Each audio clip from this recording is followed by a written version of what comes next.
my channel for a while, you may know some old Glitter M lore, like how I used to be an indie idol in my own idol group. I've always been obsessed with idols, an idol fangirl if you will, growing up loving boy bands and girl bands here from the West, to becoming obsessed with Love Live and Aikatsu when I got into anime. I was so inspired by these idols, and idolhood really consumed my life for a while, and that obsession is what led me to pick up today's manga series called Idol Dreams. I wanted more idol content, and I felt like I had found a lesser known series that was completely amazing. Idol Dreams is a romance josei manga series that originally ran from April 27, 2013 to now. It's got 7 volumes, but it's not the end, because as we've seen over here on this channel recently, a lot of M's favorite manga series are actually, sadly, on hiatus, and this one does not escape that fate. I know that I made a review a couple years ago, and I think I took it down because I didn't realize that I was completely wrong, but this series is on hiatus. I thought that it was finished, and I was always like, wow, I really love this series, but the ending... so weird, such a cliffhanger. Yeah, because it's not the actual ending, baby M. Like, dang, do your research. That's why I'm glad I'm doing this series now. It's originally written by Arina Tanemura and published by Hakusensha. The title was originally 31 Dream in Japan, which you'll see why in a minute. The limited edition of Volume 3 was actually bundled with a character song for Tokido, one of the characters that we will talk about in a minute, featuring the song Sakura Emo Time Trip. In 2015, Viz Media licensed the series for North American distribution in English under the title Idol Dreams. And this is a really weird piece of information, but I thought it was interesting enough to share as like a little fun fact. Volume 4 was actually delayed due to a fire in the warehouse storing the books. The series did go on hiatus starting in October 2020 and has not resumed since. The 7th volume was the last one to be released before the infinite break. As of right now, I can't find anything from the mangaka saying that this series will resume, but I just hope and I pray that it will, because this is such an amazing series. So let's go ahead and get into the recap, and let's see why this is such an amazing series. Chikage Deguchi is a 31-year-old woman who is living a simple life. She's shy and keeps to herself in her office workspace, allowing for prettier, more outgoing workers to gossip about her. She's 31. Never had a boyfriend, no hobbies or outstanding skills. Plus, she thinks she's not feminine enough, especially compared to her beautiful co-workers. Chikage has one precious thing that she holds on to, the memory of her first love, a boy named Haru. Chikage always had a crush on her high school friend Haru. He even gave her his second button at graduation as a way of confessing feelings for her, yet it didn't seem to work out. Chikage and Haru go their separate ways by college. And it's just her luck. Her high school reunion is right around the corner. Chikage's excited. Maybe she'll get a second chance with Haru. She's hopeful until she meets Haru again. Haru, who looks just the same as before, handsome and intelligent, is now seemingly in a relationship. Chikage's old delinquent friend then puts her on blast to all of her old high school friends and colleagues, loudly screaming that Chikage is still a 31-year-old virgin and has never been in a relationship. This begins the spiral of Chikage.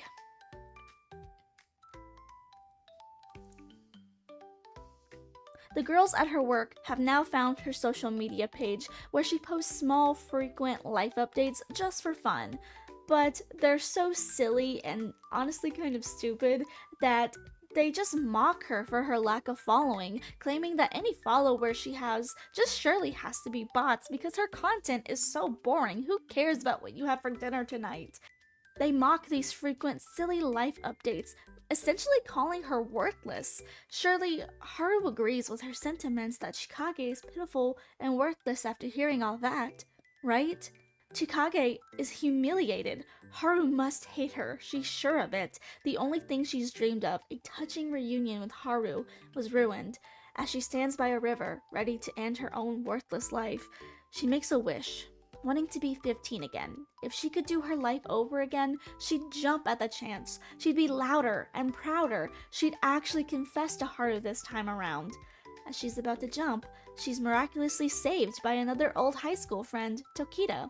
In high school, Tokita, Haru, and Chikage were close friends. Tokita had always been in love with Chikage, even though he knew that she and Haru were in love with each other.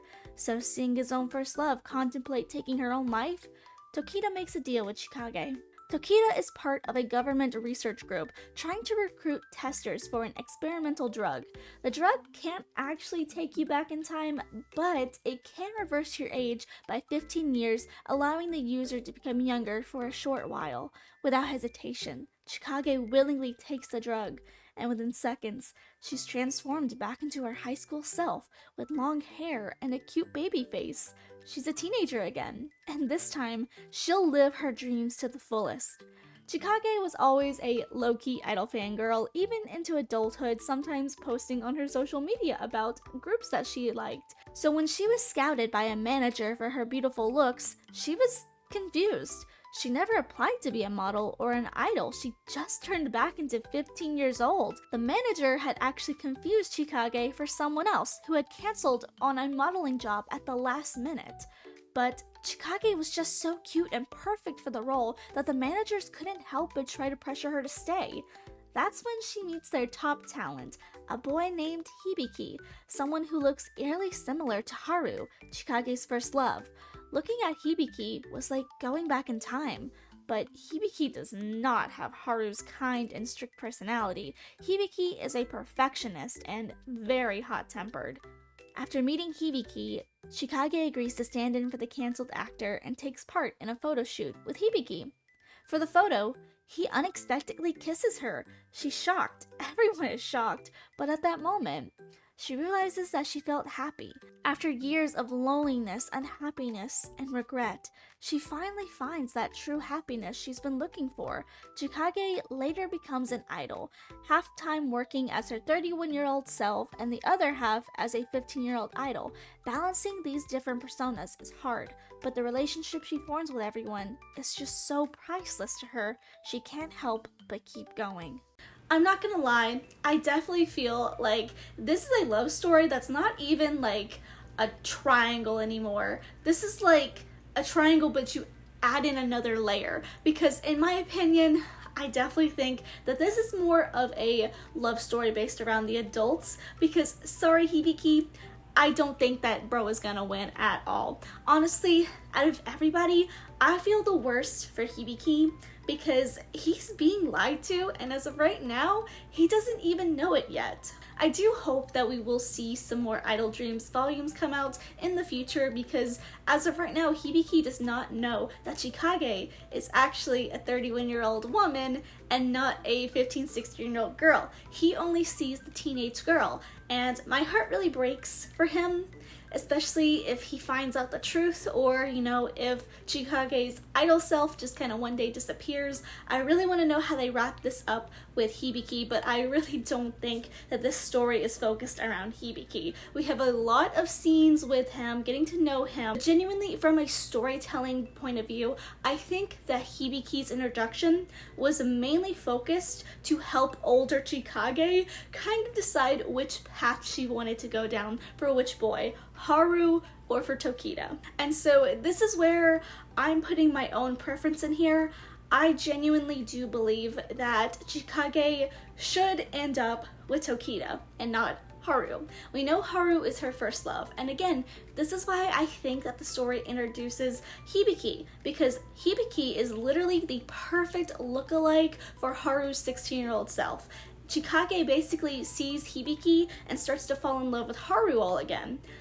But as she kind of gets closer to Tokita, we start to realize that, maybe she doesn't like Haru as much as she thought she did. So in my opinion, I definitely think that this love story is mostly focusing around the adults. I really think Hibiki was just there to kind of throw in that shift from Haru to Tokita. But this is when everything goes wrong, because once Chikage starts to learn of her love for Tokita, that she doesn't actually really love Haru that much anymore, but Tokita's always been by her side, so maybe he's the one for her. She starts to fall in love with him after spending so much time with him, after him being there, because she believes Haru is in a relationship and that she's never going to get to go back in time and change what happened between the two of them, and so she's starting to move on.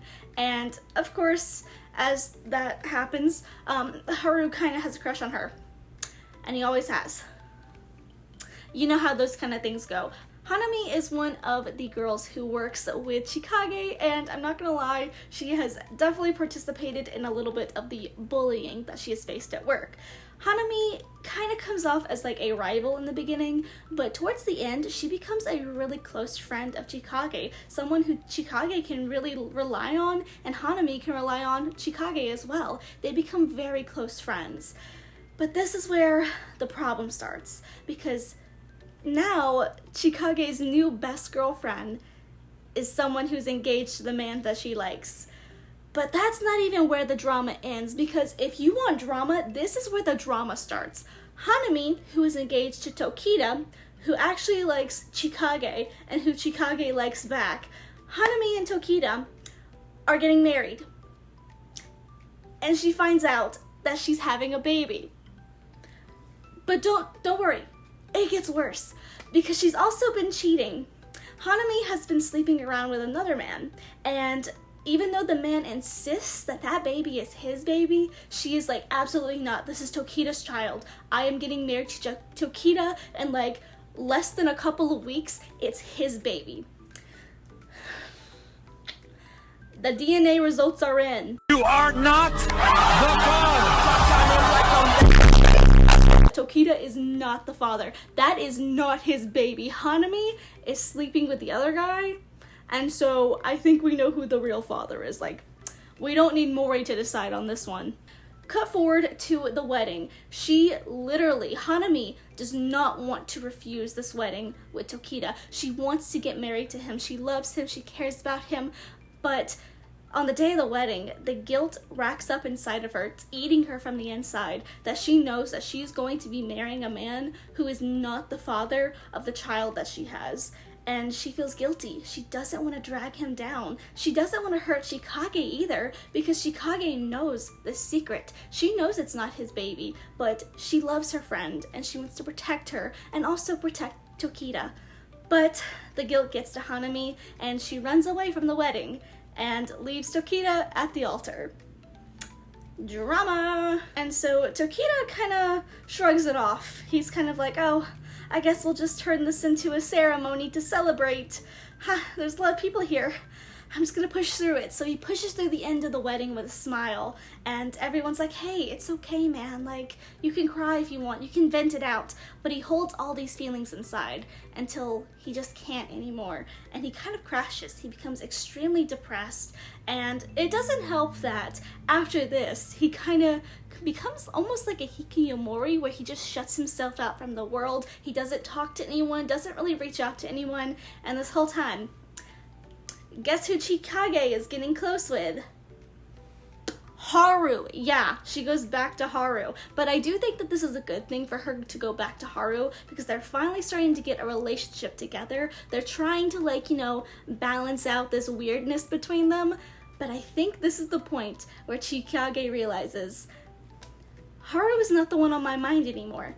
It's Tokita. And so she races back to Tokita, who again is not doing very well, because, I mean, imagine your fiance of many years, one, is pregnant by another man because she's been cheating, and two, ditches you in front of your family and everybody at a wedding, at your wedding?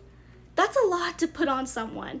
He's the man who made her dreams come true, and also is the man who led her to believe in herself again, to not think that she's so worthless for being, 31, virgin, never in a relationship, no hobbies, no friends, no social skills, works at a company, overtime, people bully her. She's not had a very good existence.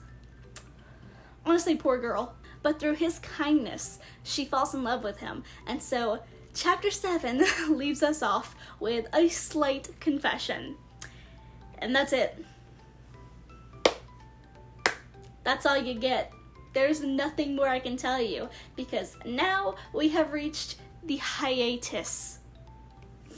I hate saying the word hiatus. It brings back Danville trauma to me.